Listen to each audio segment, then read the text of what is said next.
Good morning, Year 1. Today is Thursday, which means we are going to carry on with our instructions for how to make a disgusting smoothie, and we will be carrying on with our method from yesterday. First, we have our do now. This is 5, 6, and 7, the steps to my method. Read along with me and help me spot the mistakes. 5. Following that, sprinkle dirty leaves over 1 slice of bread. 6. Pour thick mud over the dirty leaves. 7. Next, carefully cut the sandwich in half. Using your writing checklist, can you spot the 3 mistakes in my sentence? Pause the video now and find the 3 mistakes.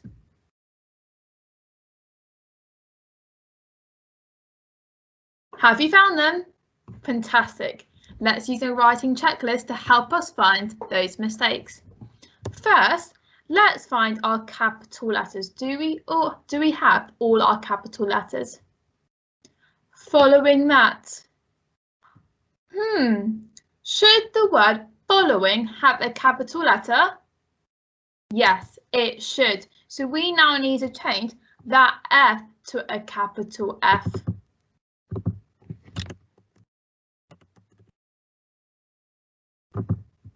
Do we have a capital letter for our next sentence?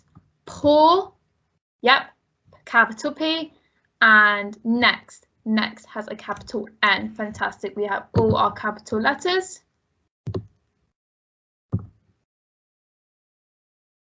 Did you spot something? Fantastic. Only the start of our sentences should have capital letters. Are there any other words that you can spot that also have a capital letter that shouldn't? I'm going to give you 3 seconds to spot it. What word has a capital letter that shouldn't? Well done. The word sandwich has a capital S. Does sandwich need a capital S? No. Sandwich is not the start of the sentence, and it's not a place, and it's not a person. So the sandwich should not have a capital S. So we are going to change that to a lowercase s.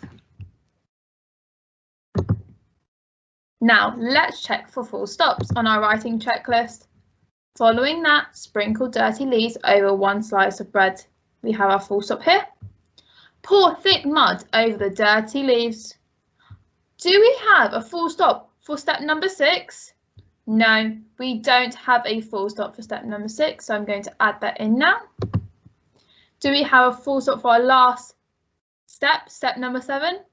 Next, carefully cut the sandwich in half. We have a full stop there. Let's check. Do we have all our finger spaces between each word? Yes, we do. We can tick that off our writing checklist. Are my letters on the line? Yes, all my letters are on the line, and I don't have any letters floating to the next line. Well done for spotting all those mistakes and helping me. Today we're going to carry on writing our method. We have written our hook, our what you will need, and we wrote yesterday our first 4 steps to our method. We're going to carry on starting from step number 5 all the way to step number 8, and hopefully by the end you would have made a disgusting smoothie for Mr. Twit. Let's go over our actions and our words for our method. Ready? Are you ready? Are you sure? Okay, off we go. 5. Following that, chop a tomato and place on top of the cheese. 6. Put 1 slice of bread on top of the other to make a sandwich. 7. Finally, cut the sandwich in half with a knife. 8. In the end, eat and enjoy. So today we are going to write about our disgusting smoothie, and that's what we've been doing all week long. Now, our steps are going to be quite different to our disgusting sandwich. We are not going to be placing bread on top of the other. We're not going to be cutting it in half. In the end, are we going to eat and enjoy that? No, we're not. So we've got to change quite a lot of steps today. When making a smoothie, by step 5 to 8, we've got to blend everything in our blender, all our disgusting ingredients, and then we need to pour it in a glass. Here you can see step number 5 might be when you're pouring in your liquid. So step number 5 is probably going to be pouring in your liquid. Step number 6, turning your blender on. Step number 7, pouring it in that glass. Step number 8 is giving it to Mr. Twit to enjoy.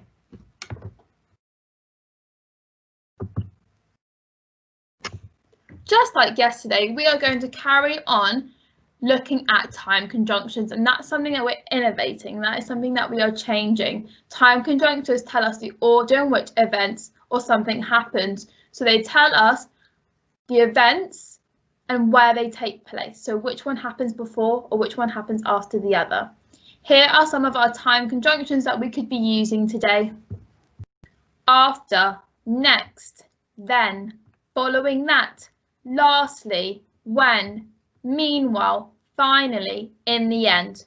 So by the end of your steps, probably step number 7 and 8 is where you'll use our time conjunctions finally, in the end, lastly, because they're your last few steps.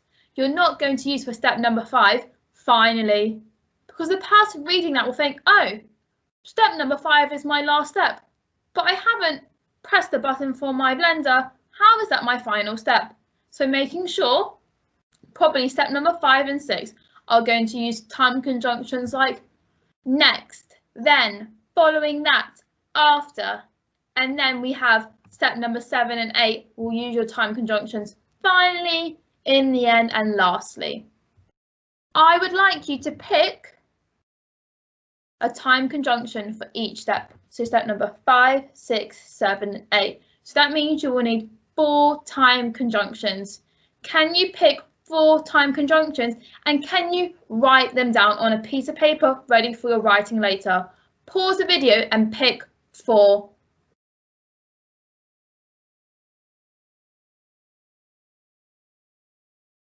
Did you pick your 4 time conjunctions? Fantastic. Can you tell me one of them? Tell me your second one. Tell me your third. Tell me your fourth. Fantastic. It's great to hear that you've picked a time conjunction like finally, in the end, or lastly to end your method. Well done. It's also really important that these all have capital letters, because these will go at the start of your sentence. So if you haven't already, go back and check your writing and make sure all those have capital letters ready for later.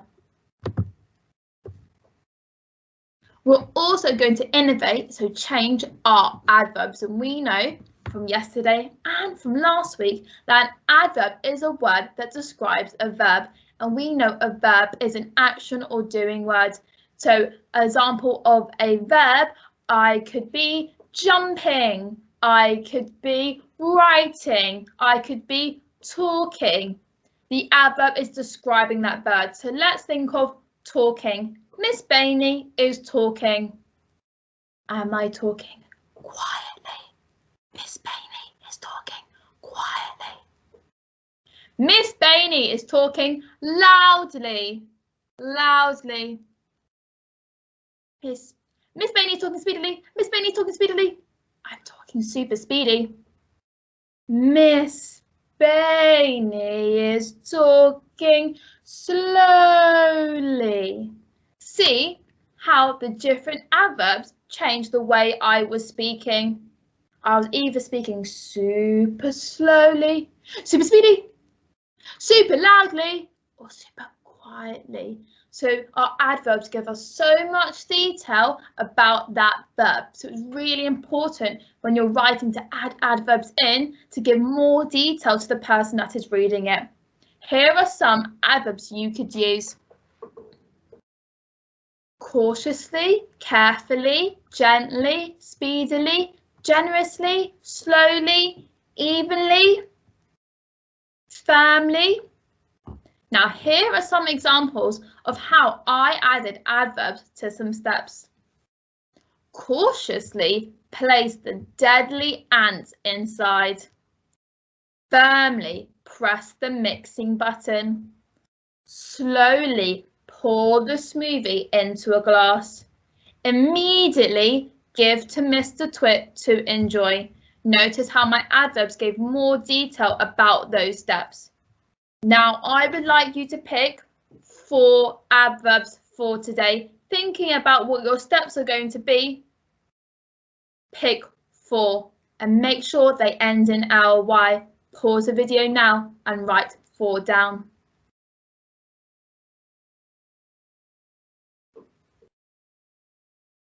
Have you written your 4 adverbs?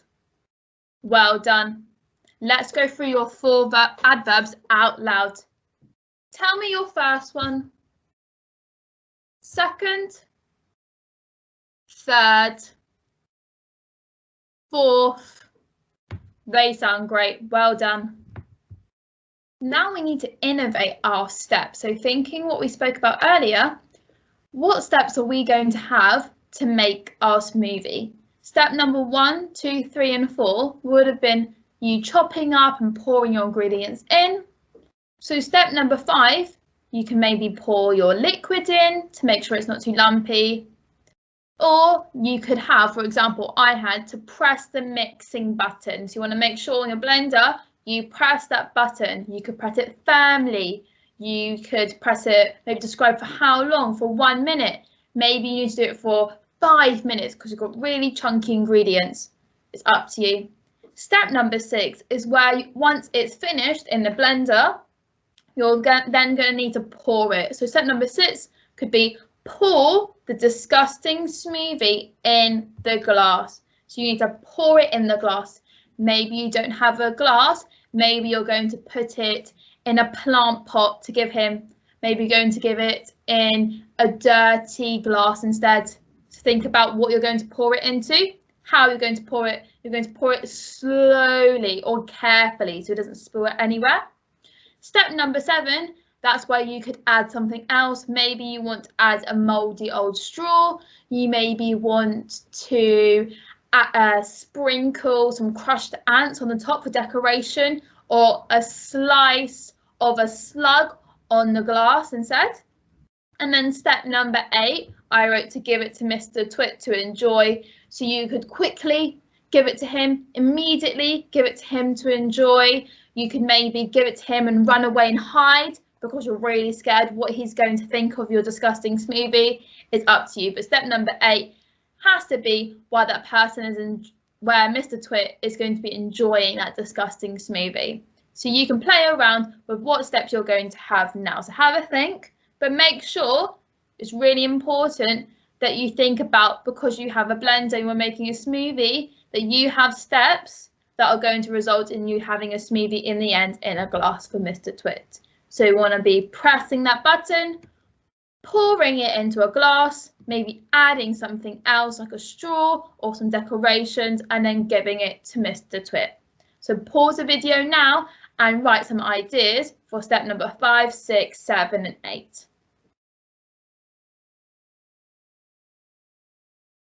Have you written down some ideas? Well done. Can you tell me one of your ideas for one of your steps?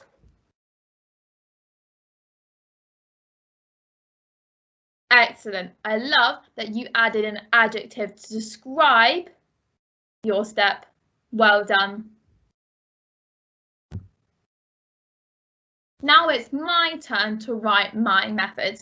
Here I'm going to use my story map to help me. My story map helps me because it tells me I need to number each step. It helps me because it tells me I need to have a time conjunction at the start of my sentence. So I'm going to use my piece of paper that has all my ideas. It has my time conjunctions that I'm going to add. It's also going to tell me I need to add adverbs. I've got adverbs on my piece of paper, and I've also got some ideas for some steps I can include. Then I've got to make sure here we can see we have our full stops at the end of each step, and that I should have step 5, 6, 7, 8 in my method today.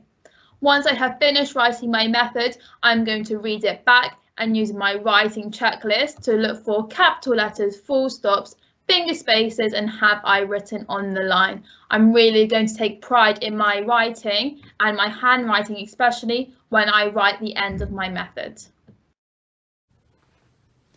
Today we're carrying on with our method. So here I have finished step 4. So today we're going to carry on from step 5 on the same piece of paper. So I'm going to move my sheet up so then I'm ready to write. So my next step after 4 is going to be 5. So I'm going to write 5 here. Really important, make sure you number your steps so it's nice and clear for the person reading it, which is going to be Mrs. Twit. So step number 5, I am first going to use my sheet that I was using yesterday, and I added more stuff today, to think of a time conjunction to start my step. I am going to pick following that. So I'm going to take that off my list. Following that, copy my spellings, capital letter, following that, and a comma. Following that, what am I going to do next? I can look at my ingredients and I can see I've already used my eyeballs, I've used my dirty soil, I haven't used my vomit, and I've used my poisonous red ant. So I can see all I have left is to do something with my smelly vomit. So it's really important you go back to your ingredients and you've made sure you've used every single one to see which ones you have left. So I have my glass of smelly vomit. So I am going to look to my ideas that I have here. I spoke about the vomit, so I'm going to pour the glass of vomit. That was my idea. And what am I going to pick for my adverb? How do I want to pour that vomit? I want to do it quickly because it probably smells very disgusting. So I'm going to do it quickly. So following that, have my adverb quickly. So we've got our Then what 2 letters do I have at the end of the adverb? Well done, I have my L and a Y. Following that, quickly pour. Pour in the glass. Pour in the glass of, what adjective do I want? I had in my what you would need, I called it smelly. So pour in the glass of smelly. Make sure you're remembering your adjective, smelly, vomit. What do I need at the end of that step? Well done, I need a full stop. Step number 6. I am going to look back at, after now I have added all my ingredients, now it's time to turn those into a smoothie. So when making a smoothie, we know to make a smoothie, you've had everything in your blender now. I need to place the lid on top and I need to press that button so it blends all together. I'm going to look to my adverbs to think, how am I going to place that lid and press that button? Am I going to do it slowly or should I do it firmly? I know I'm going to firmly place the lid on top so nothing spills out. So I'm going to have step number 6. I don't always have to use time conjunctions for every single one. So this one, I'm just going to start off with an adverb. So firmly, capital F, firmly place the lid on top I'm going to use my conjunction and to add more detail. What else do I need to do once I've placed the lid on top? I need to press the button. And press the button.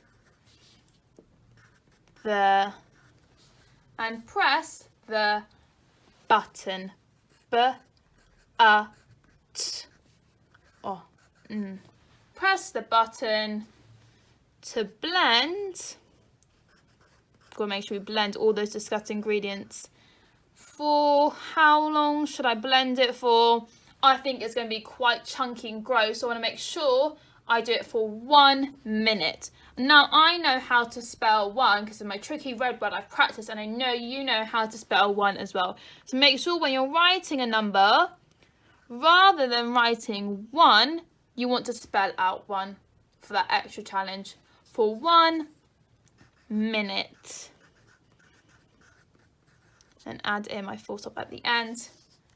Step number 7. So once I've placed the lid on, it's all blended into the blender for 1 minute. I need to think, once it's finished, what should I do with it? I need to pour that smoothie out into a glass. So I'm going to look for a time conjunction because this is one of my final steps. So I'm going to pick finally. So we're nearly there, ready with our smoothie for Mr. Twit. Finally, got my capital F. Finally, how am I going to pour out my disgusting smoothie? I'm going to do it slowly. Don't want it to spill anywhere because it's very gross. So finally, slowly pour the disgusting. I can look back to my title for how I spell disgusting. The disgusting smoothie. I can also look for the word smoothie in my title. Finally, slowly pour the disgusting smoothie. Where am I going to pour it into? Excellent, a glass. What kind of glass? I can see in my what you will need, I said it was a dirty glass. Slowly pour the disgusting smoothie into a dirty glass. Got 2 S's for glass. And what else am I going to do? I have forgotten about my straw. I need to add in my straw because how is Mr. Twit going to drink the smoothie without a straw? Into a dirty glass, and got my conjunction and to add more detail and add a, what kind of straw are you going to have? I'm going to have a mouldy straw. Mouldy straw. Or yawn at dawn for straw. Full stop. And then we've got step number 8, really exciting part, where I'm going to write my time conjunction. In the end, what am I going to do? Once you've made the smoothie, who are we going to give it to? Mr. Twit. I don't want to give it to him very slowly. I want to give it to him very quickly so he drinks it straight away. So I'm going to say, in the end, quickly, adding my, well done, ly, in the end, quickly, give to Mr. And because it's a name, we need a capital letter. Mr. Twit to enjoy. Then I've got a full stop at the end. Let's read what we have written today. So, starting from step number 5. Following that, quickly pour in the glass of smelly vomit. Firmly place the lid on top and press the button to blend for 1 minute. Finally, slowly pour the disgusting smoothie into a dirty glass and add a mouldy straw. In the end, quickly give to Mr. Twit to enjoy. So I'm going to now use my writing checklist to make sure I have included everything. I can see I have got capital letters all at the start. I have numbered each step. I have a full stop at the end of each sentence. I have my finger spaces. I also have written on the line. Today I have included time conjunctions, I've included adverbs, and I've got some adjectives. Now it's your turn to write your methods. You're going to write step number 5, 6, 7 and 8. Once you have written that, can you make sure you have time conjunctions, adverbs, adjectives, and then use your writing checklist to find capital letters at the start of each sentence, full stops at the end of each step, that you have finger spaces, and that you have written on the line. Good luck. I can't wait to see your work on Seesaw later.